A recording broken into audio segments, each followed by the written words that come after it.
Naglunsad na ng investigasyon ang Philippine Ports Authority at Philippine Coast Guard sa nangyaring pagsadsad ng dalawang barko sa Batangas Pier kahapon. Bandang alas 3 na madaling araw noong October 24, nang anurin papunta sa bahagi ng Batangas Port ang MV Super Shuttle Roro 2 na noong November 2023 pa nakaangkla. Habang ang MTKR Cassandra naman ay noong nakaraang linggo pa nakagarahe matapos mahuli ng Bureau of Customs.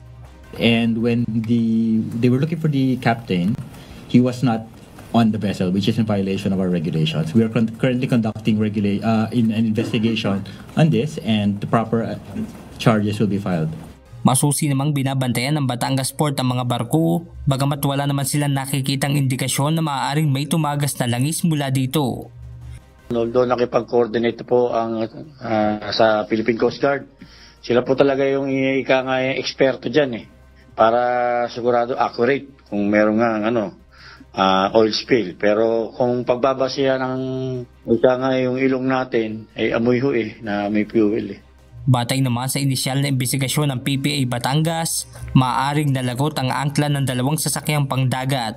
Well, pinapalagay na nalagot yung kanyang angkla, kaya nagpa-duyan-duyan na sa dagat hanggang umabot sa pier.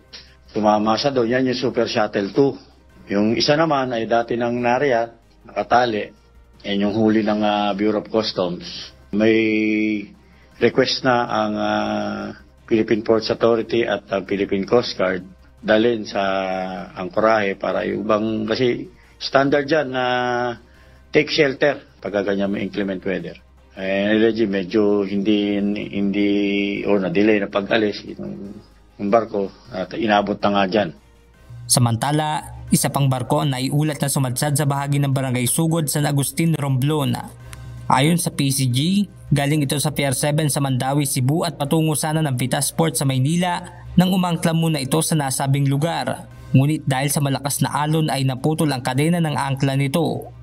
Dahil sa insidente, nagkaroon ng butas sa fuel tank ng barko kung kaya't kaagad na naglatag ng absorbent boom ang mga otoridad.